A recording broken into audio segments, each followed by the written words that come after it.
এই জন্য মাঝে মাঝে আল্লাহর কাছে কান্নাকাটি করতে হয়।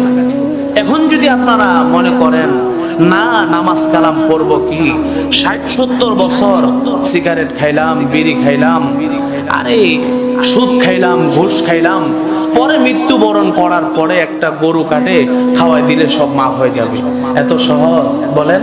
হ্যাঁ, আমার ছেলে বিদেশে আছে, আচ্ছা বলেন এই মানুষগুলার কি কোনো দিন এহসাস হবে না?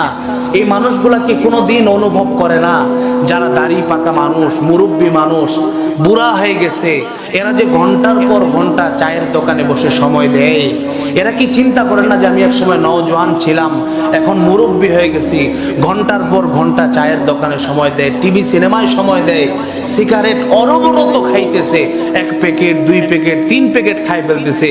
আচ্ছা বলেন এই মানুষগুলা কি কোনো দিন চিন্তা করে না আমাকে আল্লাহর সামনে যাইতে হবে? যাইতে হবে কিনা বলেন? আহা, কোনো দিন চিন্তা করে না দুনিয়া থেকে যে চলে যাইতে হবে।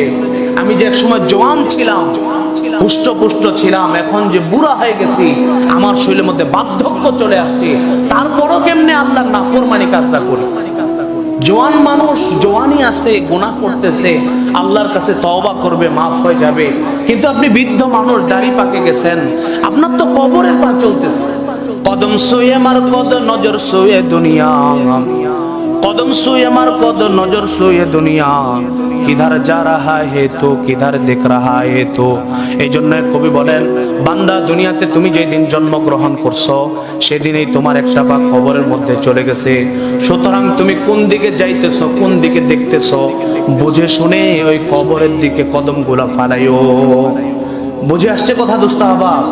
এই জন্য এই কথা মনে করেন না যে আমি গুনাহ করতেছি, নাফরমানি করতেছি, অশ্লীলতার কাজ করতেছি, মানুষের সাথে খারাপই কাজ করতেছি, সুদ খাইতেছি, ঘুষ খাইতেছি, ঋণের পেরেশানিতে আছি। বুঝে আসছে কথা? একটা গরু কাটে খাওয়াই দিলাম, 3 দিনা 40 একটা ইন্তেজাম করলাম, আল্লাহর কসম এগুলো পড়ে কোনোদিন আল্লাহর কাছে মাপ পাবেন না। মাপ পাবেন? আপনাদের কি মনে হয় মাপ পাওয়া যাবে? না, মাপ পাওয়া যাবে না।